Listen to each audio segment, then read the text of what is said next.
The Indian Navy recently conducted a major power projection exercise in the Arabian Sea. It was impressive for its very scale and the message of power projection that it conveyed.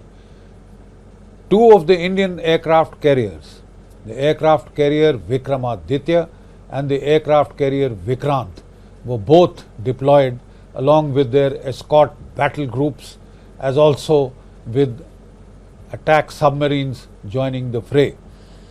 The Indian Air Force also participated in this massive exercise with its Rafales and its Su-30s, conducting long-range sorties over 6 hours flying time to coordinate attack operations with the Indian Navy strike groups.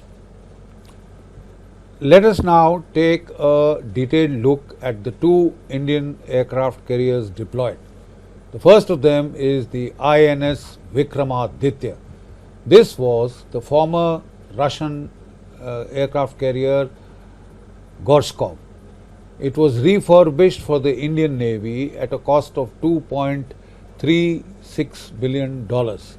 With its full complement of aircraft, that is the MiG-29s and the Komov helicopter, its cost comes to about $9 to $10 billion approximately.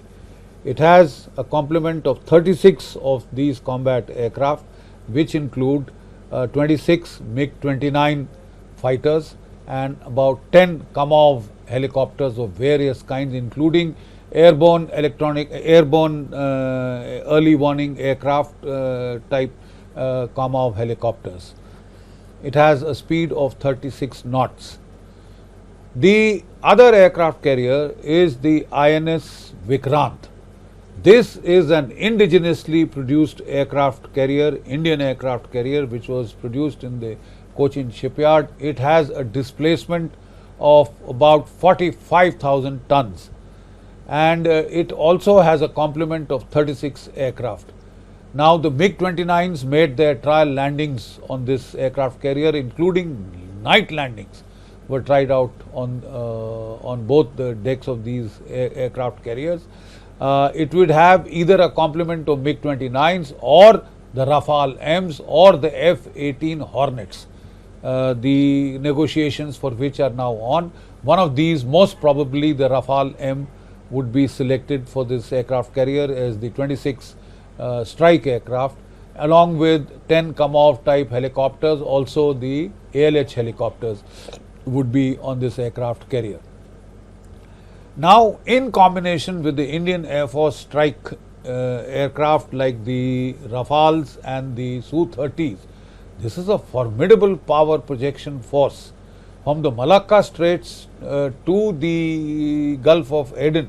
You know, this is a mighty armada that can now matches the Chinese aircraft carrier for aircraft carrier. The Chinese have 2 aircraft carriers deployed and they are now launching their third. The good news is that India has also started work on its second indigenous aircraft carrier called the Vishal. This is likely to have a displacement, a massive displacement of 75,000 to 85,000 tons, and it will have a aircraft complement of 54 aircraft. So this will be a large sized carrier, and that is to match the Chinese large sized carrier of over 60,000 ton displacement which is being launched.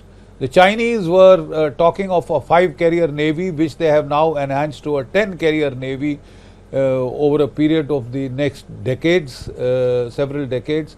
But India will definitely now have a 3 carrier navy. A 3 carrier navy is essential because 1 carrier each for the Arabian Sea, the Western Sea flank and the Eastern Sea flank, and 1 carrier in reserve. Because don't forget that in the 1965 war, the Indian sole aircraft carrier, the old Vikrant, was in dry dock and could not take part in the conflict.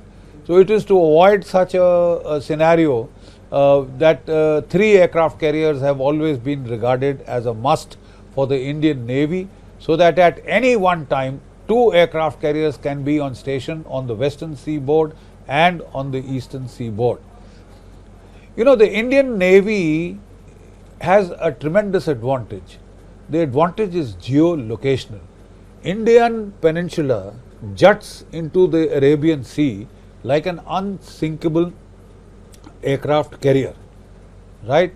And the 10-degree channel passes just below the tip of the Indian peninsula, and we have the formidable Andaman Nicobar group of islands, where an air base and a major naval base has been constructed, and which is a separate command by itself, operational command by itself, and which can project power towards the Malacca Strait. It can stop all Chinese oil and goods traffic, coming from the Arabian Sea round the Indian peninsula and heading towards the South China Sea. It can prevent the entry of any Chinese carrier battle group into the Bay of Bengal or the Indian Ocean.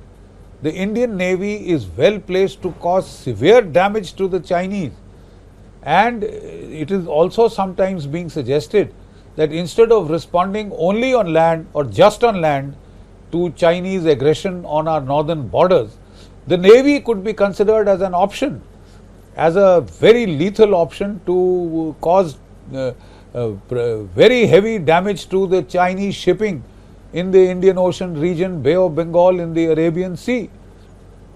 The Indian Navy, with this formidable power projection force, can also activate the seaward flank against Pakistan in the event of a land war with that neighbor, who has been a constant nuisance.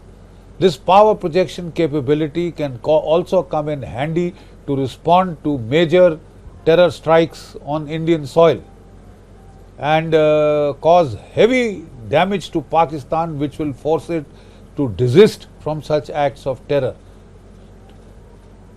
The Indian power projection exercise, therefore, in the Arabian Sea was very timely and I am sure has sent a very pertinent message to all of India's adversaries, especially Pakistan, which has been increasing its acts of terrorism on Indian soil, as also China, which has so far not resolved the issue in the Ladakh border, and is also making threatening noises about the Arunachal Pradesh borders.